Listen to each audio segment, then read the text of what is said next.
सीताराम सीताराम सीताराम सीताराम सीताराम सीताराम सीताराम सीताराम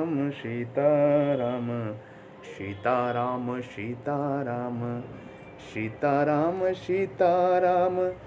सीताराम सीताराम सीताराम सीताराम सीताराम।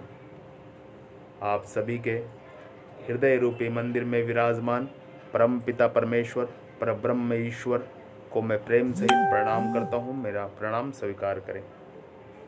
सीताराम। आज हम चर्चा करेंगे फिर दोबारा से इस पे ब्रह्म ज्ञान की। हमारी चर्चा का विषय होता है ब्रह्म ज्ञान, कि जीव को, मनुष्य को ब्रह्म ज्ञान किस प्रकार प्राप्त हो, किस प्रकार मनुष्य ब्रह्म ज्ञान प्राप्त करके मोक्ष मुक्ति को पा सकता है और अपना कल्याण कर सकता है, अपना दीपक जला सकता है। जब स्वयं का दीपक जल जाता है तो दूसरों का भी दीपक जला सकता है।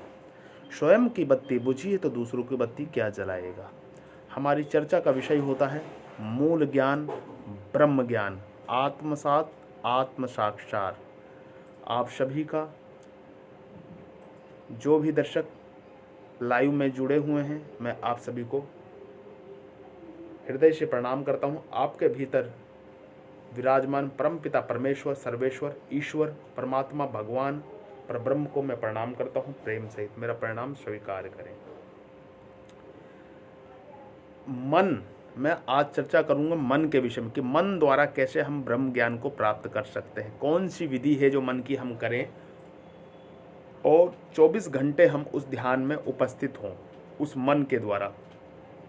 मन ही की जो आशा है ब्रह्म ज्ञान तक ले जाती है।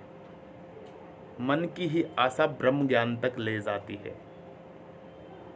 मन की ही सभी गतियां रूपांतरित होती चली जाती हैं। मन जब वासना और कामना के प्रति आकर्षित होता है तो चित्त की स्थिति पैदा करता है। जब हमें अपने में मैं का बोध होता है तो उस मन से अहंकार की स्थिति पैदा होती है। जब हमें अपने में मैं का बोध पैदा होता है तब वहाँ से अहंकार का जन्म होता है। यानी कि मैं का मतलब अहंकार, अहंकार का बोध होता है। तो उस मन से अहंकार की स्थिति पैदा होती है एवं जब मन में चिंतन मनन पैदा होता है तो बुद्धि और विवेक का रूप ले लेती है। और जब मन में चिंतन और मनन पैदा होता है तो बुद्धि विवेक का रूप ले लेती है। ईश्वर का चिंतन, ईश्वर का मनन, कि ईश्वर कहाँ है, कहाँ है, कहाँ है। जब हम बार बार इस बारे में सोचते हैं तो बुद्धि में ही विवेक जागृत हो जाता है। इसलिए मानव शरीर में 84 लाख योनि, मानव शरीर में 84 लाख योनि में भ्रमण के लिए मनुष्य का मन ही उत्तरदायी होता है। 84 लाख योनि में भ्रमण के लिए मनुष्य का मन ही उत्तरदायी होता है और कोई उत्तरदायी नहीं होता। इसको हमें जानना होगा। मन के हारे हार है, मन के जीते जीत। मन हमारे दोनों विभु का राजा है। एक मन जो प्रधि में है, जो चेतन है, जीवन मरण की श्रृंखला पैदा किए हुए। दूसरा मन जो अवचेतन है, ईश्वर की तरह हमारे कील में स्थिर है। एक मन, दो मन होते हैं हमारे पास। एक मन जो जीवन मोह माया संसारिक में लगा होता है और एक मन अवचेतन में जो ईश्वर से एकदम ही कनेक्ट होता है। अवचेतन मन ईश्वर से परिधि में होता है। मन यानी कि एक कील है, ये मान लीजिए। मन एक कील है, एक ध्रुव है, एक सेतु है मन। जैसे कि ये और ये जब तक जुड़े नहीं, जब तक अलग अलग है। अब मैंने इसको जोड़ दिया तो पुल बन गया, सेतु बन गया। किसने जोड़ा? मन ने। मन यहाँ पे बीच में विराजमान है, एक सेतु की तरह। अब जुड़ गया। अब चाहे जीव इस साइड में जाए, चाहे जीव इस साइड में जाए, वो जीव की इच्छा है। मन एक सेतु का कार्य करता है, एक प्रधि का कार्य करता है, एक कील का कार्य करता है, एक जोड़ने का कार्य करता है, एक मोक्ष और मुक्ति का कार्य करता है मन। तो इसी तरीके से मन कार्य करता है। मानव शरीर में 84 लाख योनि में भ्रमण के लिए मनुष्य का मन ही उत्तरदायी है। मन हमारे दोनों विभु का राजा है। एक कील की तरह स्थिर है मन। किसकी तरह? कील है। एक कील की तरह स्थिर है मन। एक सेतु है, एक पुल है। स्थूल शरीर, सूक्ष्म शरीर। मन क्या है? एक कील है, एक धुरी है। स्थूल शरीर, सूक्ष्म शरीर। मन एक क्या है? धुरी है, एक कील है, एक सेतु है मन। मन क्या है? मन दोनों को जोड़ने वाला है। अवचेतन से वो परमात्मा की ऊर्जा से जुड़ा हुआ है और चेतन से इस जगत से जुड़ा हुआ है। तो मन जो होता है वो बहुत काम की चीज है। ये हमें नरक में भी ले जा सकता है और हमें स्वर्ग में भी ले जा सकता है, यही मन। इस चीज को समझना पड़ेगा। अगर ब्रह्म ज्ञान की प्राप्ति करनी है तो इस ब्रह्मुख से ये जो शब्द निकल रहे हैं, ये जो वैखरी वाणी निकल रही है, इसको आपको समझना पड़ेगा, इसको जानना पड़ेगा, इस पे मंथन करना पड़ेगा, इस पे चिंतन करना पड़ेगा। आपको उपदेश दे रहा हूं, इस उपदेश को ग्रहण करो। अगर जीवन की यात्रा में आगे सफल होना है, जीवन में सतलोक की यात्रा करनी, कहने का मतलब उस ब्रह्म को पाना है, निर्वाण को अपना जाना है, तो इस पे चिंतन और मनन करना पड़ेगा। मन के बारे में हमें सोचना पड़ेगा, विचारना पड़ेगा। अवचेतन मन जो है हमारा, वो परमात्मा के साथ डायरेक्ट कनेक्शन है अवचेतन मन का। और जो चेतन मन का है, इस संसार के साथ कनेक्शन है। चेतन मन का इस संसार के साथ कनेक्शन है। यानी अवचेतन और बीच में कौन सा मन है? बीच में एक ध्रुव है, वो कील है।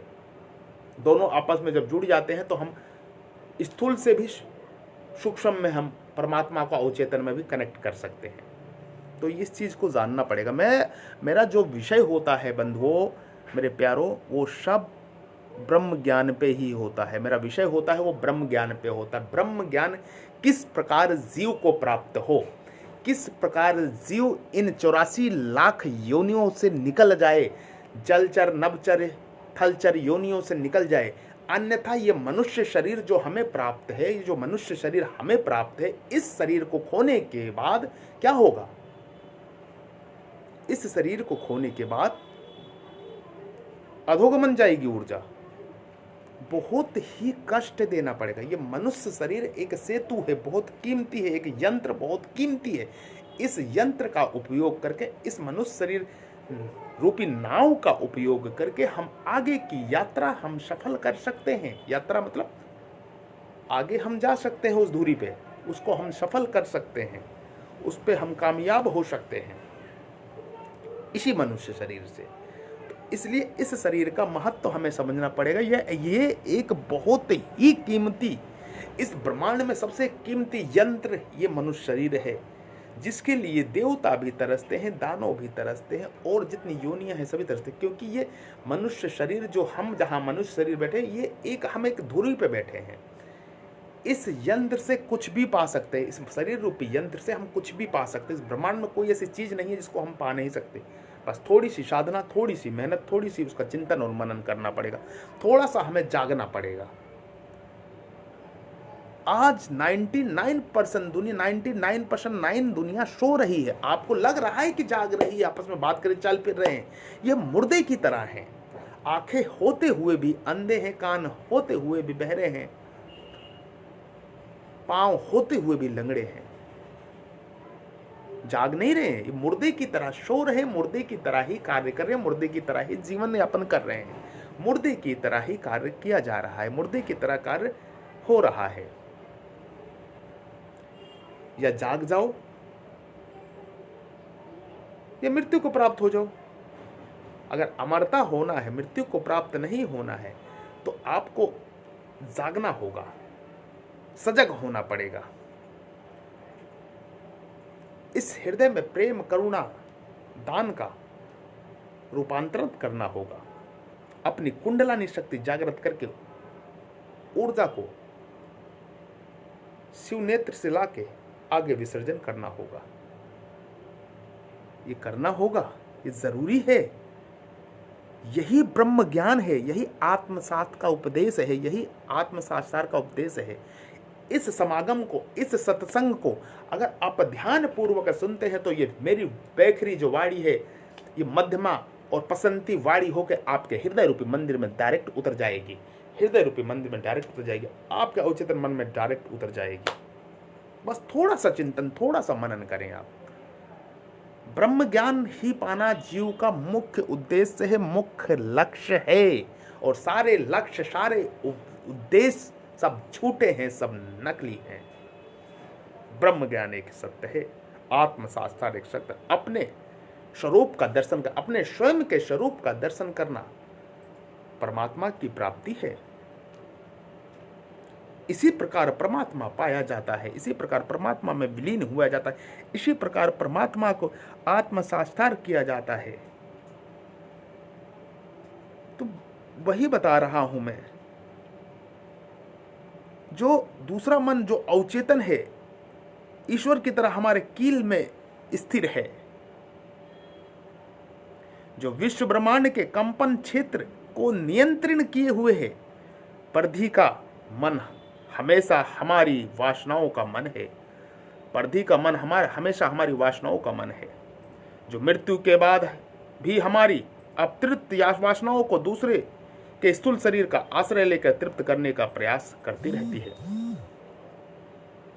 जो परिधि का मन है वो हमारी वासनाओं का मन है। मृत्यु के बाद भी जब मनुष्य भूत प्रेत बनता है तो दूसरे के शरीर में रूपांतरण होकर उसमें घुस के वो अपनी वासनाएं उसकी फिर भी जागृत होती, उसको तृप्त करने के चक्कर में रहता है और दूसरों को सताता है वो और उस जगह पाप करना, क्योंकि वासनाएं खत्म नहीं होती हैं, वासनाएं उसकी जागृत ही रहती है। इस चीज को समझना होगा, इस चीज को जानना होगा।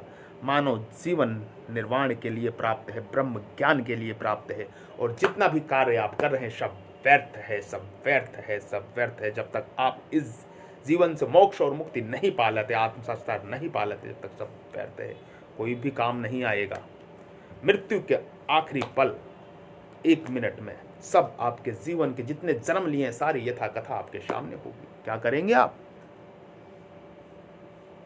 उतारो जीवन में इसको, इस पर चिंतन करिए, मनन करिए, चिंतन करिए, मनन, ताकि ये शरीर स्थिर रहे और जागृत रहे। आप इस चीज को समझिए, जो विश्व ब्रह्मांड के कंपन क्षेत्र में नियंत्रण किए हुए परिधि का मन हमेशा हमारी वासनाओं का मन है, जो मृत्यु के बाद भी हमारी अतृप्त वासनाओं को दूसरे के स्थिर शरीर में आश्रय लेकर तृप्त करने का प्रयास करती रहती है, तब तक जब तक उसे 84 लाख योनि में भी उसके कील का अवचेतन भाग आत्मा के साथ मिलकर लीन नहीं हो जाता। जब तक भटकता रहता है, जब तक 84 लाख जन्म लेने के बाद भी मन ये भटकता। भटकने का कारण क्या है? मन ही है, मन ही भटकता है। मन ही जब मृत्यु होती है तो 24 तत्व में से 12 तत्व के लेके मन प्राण के साथ प्राण में सम्माहित होकर उड़ जाता है, और वासनाएं रहती हैं, अतृप्त रहता है, भटकता रहता है, भटकता रहता है। अगर अकाल मृत्यु हुई तो प्रेत योनि मिलती है, जो मनुष्य से 4-5 गुना ज़्यादा उम्र होती है। वो भटकता रहता है, अपनी प्यास लालसाएं बुझाने के लिए इधर उधर भटकता रहता है, तड़पता रहता है उस योनि में, दूसरे के शरीर में जाके उसको सताता है, उसके कहते हैं कि प्रेत दोष हो गया है, वो चीज़ें हैं। उस शरीर का उपयोग करके वो कार्य करता है, उसमें भी पाप करता है। सबका मूल कारण मन है। अगर हमने अपने मन पे काबू पा लिया तो समझ लिए पूरे ब्रह्मांड पे काबू पा लिया। मन के हारे हार है, मन के जीते जीत, इसलिए कहा गया है। ये साधारण वाक्य नहीं है, साधारण वाणी नहीं है। 84 लाख योनि में भटकाने का जो भटकाता है वो मन ही है हमारा। मन मन मन का उल्टा क्या हुआ? मा ना ना मा, मन का उल्टा नम हुआ, मा ना, मन ना म, मन का उल्टा नम हुआ। अगर आप नम रहोगे तो मन काबू में रहेगा। अगर आप क्रोध में रहोगे अहंकार में रहोगे तो मन बेकाबू रहेगा। मन का उल्टा नम हुआ, जान लीजिए, मन का उल्टा नम हुआ, मन का उल्टा नम हुआ, मन का उल्टा नम हुआ, मन का उल्टा नम हुआ, नम नम नम, मन का उल्टा नम। मन को काबू करने के लिए एक विशेष फार्मूला मैं आपको दे रहा हूं, ब्रह्म ज्ञान प्राप्त कर सकते हैं। नम नम होना पड़ेगा, नम नम नम, साधारणता, हमेशा 24 घंटे नम रहना पड़ेगा। नम का मतलब है नरम, कठोर नहीं, नरम। 24 घंटे उस परमपिता परमेश्वर का चिंतन करना पड़ेगा, मन को देखना पड़ेगा, मन क्या कर रहा है, कहाँ जा रहा है। आप तो यहीं बैठो, मन आपका पता नहीं कहाँ कहाँ भागता है, देखना पड़ेगा, तभी हमें ब्रह्म ज्ञान की प्राप्ति हो सकती है। तो ये चीजें, इस चीज को जान, जब हम 84 लाख योनियों से मुक्त हो सकते हैं, ब्रह्म ज्ञान प्राप्त हो सकता है। मैं चाहता हूं आप सभी ब्रह्म ज्ञान की प्राप्ति करो, सच्चे ज्ञान की प्राप्ति करो। जो हमारे ऋषि मुनियों ने कहा है वो ज्ञान की प्राप्ति को मैं चाहता हूं, मैं अपने हृदय से चाहता हूं आप प्राप्ति करो। मैं आपको वो विधि दूंगा, वो फार्मूला दूंगा जिससे आपको ब्रह्म ज्ञान की प्राप्ति होगा। बिल्कुल हो सकता है, इसमें कोई दो राय नहीं है, इसमें कोई बुराई नहीं है, बिल्कुल हो सकता है। हमारी मुख्य आत्मा के अंदर अरबों आत्मा का क्षेत्र हमारे शरीर में कोशा अथवा सेल के रूप में विभिन्न कार्य को संभाले विभिन्न ऊर्जा का क्षेत्र पैदा किए हुए व्याप्त है। आपको मालूम होगा कि हमारी मुख्य आत्मा के अंदर, जो हमारी मुख्य आत्मा है उसके अंदर अरबों आत्माएं हैं। सूक्ष्म रूप से आत्मा के अंदर भी अरबों आत्माएं हैं। जो हमारे अंदर भीतर एक हमारी आत्मा मुख्य आत्मा है, उस आत्मा के अंदर अरबों आत्माएं हैं। अरबों आत्मा का क्षेत्र हमारे शरीर में कोशा अथवा शेल के रूप में विभिन्न कार्य को संभाले विभिन्न ऊर्जा का क्षेत्र पैदा किए हुए व्याप्त है। हमारे शरीर में कितने सेल हैं? वो सब सेल जीवित हैं, उन सब सेलों में आत्माएं हैं। हमारे रक्त की एक एक बूंद में आत्माएं हैं। एक तो आत्मा मुख्य होती है, आत्मा के भीतर भी आत्मा, आत्मा के भीतर भी आत्मा, इसको जानना पड़ेगा। क्या आपके शरीर में एक ही आत्मा नहीं है? आत्मा के भीतर भी आत्मा, अरबों आत्माएं हैं, सेल के रूप में विराजमान है। इसको जानना होगा, इस सत्य को जानना होगा। ये शरीर स्थूल नहीं है, स्थूल दिखता है, ये शरीर क्या है? पदार्थ है। छोटे छोटे सेलों से मिलकर ये बना हुआ, ये स्थूल दिख रहा है, कठोर दिख रहा है, कठोर नहीं है। अगर सभी सेल अलग हो जाए तो शरीर का अस्तित्व ही खत्म हो जाएगा। पंच तत्व का शरीर बना हुआ है, पृथ्वी, जल, वायु, आकाश, अग्नि। अगर ये सब अलग हो जाए तो शरीर तो रहेगा ही नहीं। इसको समझना होगा, इसको जानना होगा, इसको मानना होगा।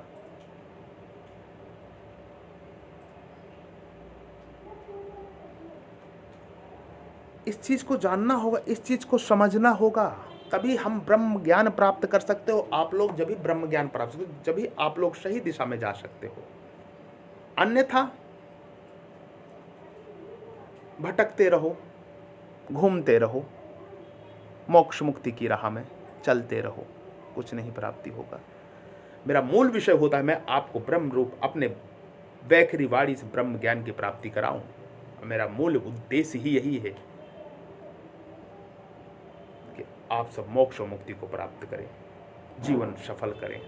ये जीवन जीते हुए कर्म योग, ध्यान योग, भक्ति योग से करते हुए, अध्यात्म योग से करते हुए जीवन को सफल करें, आगे की यात्रा सफल करें, मृत्यु के बाद की यात्रा सफल करें। क्योंकि मृत्यु हर किसी की आएगी, किसी को पता नहीं कब मृत्यु आ जाए, किसी को कुछ भी नहीं पता। सजग रहें। सीताराम सीताराम सीताराम सीताराम। आज के लिए इतने ही। परमात्मा ने इतने की ही इजाजत दी है। परमात्मा वहाँ नहीं है, बाहर नहीं है, हर जगह वह तो मौजूद है, किंतु अपने हृदय रूपी मंदिर में देखो, दर्शन होंगे। अपने आप को भीतर मोड़ो, अभी आप बाहरमुखी हो, अंतर्मुखी हो जाओ, दर्शन होंगे। सीताराम सीताराम सीताराम।